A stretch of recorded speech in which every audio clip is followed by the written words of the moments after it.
O God, bless this Advent wreath. May it help us to welcome Jesus, your Son, into our lives. May the light of his love shine through us. Amen.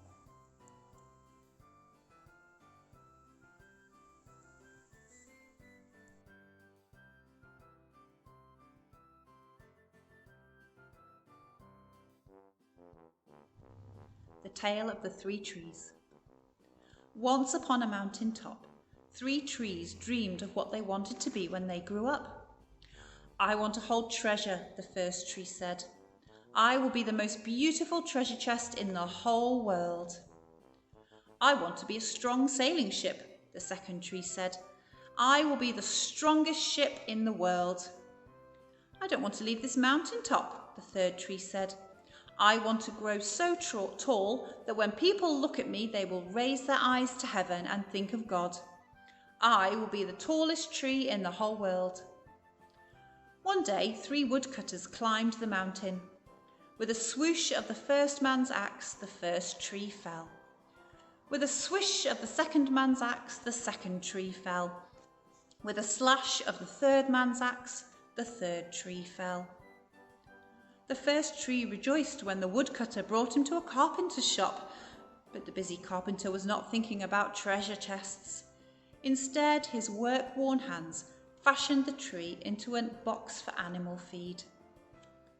The second tree smiled when the woodcutter took him to a shipyard, but no mighty ships were being built that day. Instead, the once strong tree was made into a simple fishing boat. The third tree was confused when the woodcutter cut her into strong beams and left her in the lumber yard. "What happened?" the once tall tree wondered. "All I ever wanted to do was point to God." Many, many days and nights passed. The 3 trees nearly forgot their dreams. But one night, golden starlight poured over the first tree as a young woman placed her newborn baby in the feed box. And suddenly, the first tree knew he was holding the greatest treasure in the world. One evening, a tired traveller and his friends crowded into the old fishing boat. When a storm arose, the second tree shuddered. But when the traveller stretched out his hands and said, "Peace," the storm stopped. And suddenly the second tree knew he was carrying the King of heaven and earth. One Friday morning, the third tree was startled when her beam was yanked from the woodpile. She shivered when she was dragged through an angry crowd. She shuddered when soldiers nailed a man's hands to her. She felt cruel, ugly, and harsh.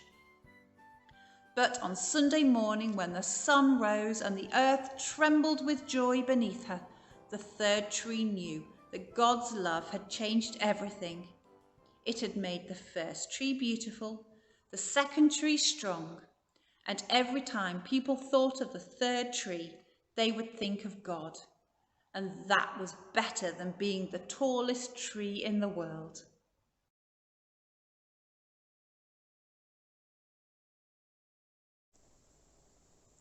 So, our final story is a bit different. No angels or stars or wise men, but 3 trees. This is because, though our nativity story is wonderful and a great story, it isn't any ordinary story. It isn't like your favourite book or film. The nativity story is important because it's about the most important person who was ever born, Jesus. There he is. I'll just put him here.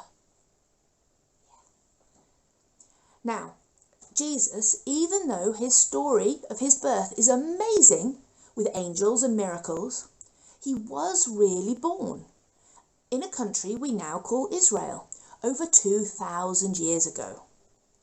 He's special because he's God's son. And when he grew up, he did lots of amazing things, like calming the storm and feeding the 5,000 and healing the sick and raising the dead. All these stories are written in the Bible, and they are just as amazing as the story of his birth. I wonder if you can remember any of the stories about Jesus. The most amazing story about Jesus is the one we celebrate at Easter. When Jesus died, he didn't stay dead. After 3 days, he came back to life. That is amazing. It's never happened before, and it hasn't happened since.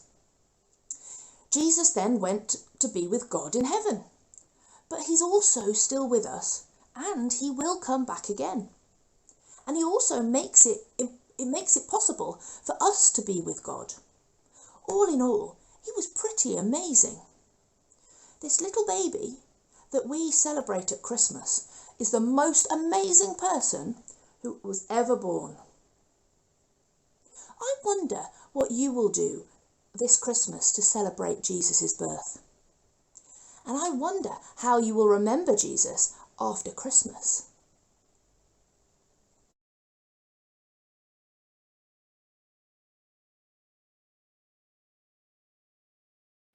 Rudolph the red-nosed reindeer had a very shiny nose, and if you ever saw it, you would even say it glows.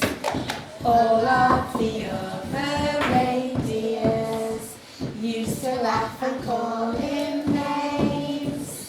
They never let poor Rudolph join in any reindeer games.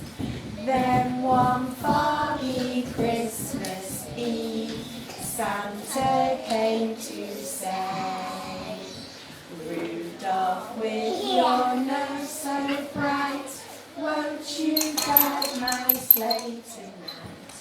Then now the reindeers loved him, as they shouted out with glee, Rudolph the red-nosed reindeer, you'll go down in history.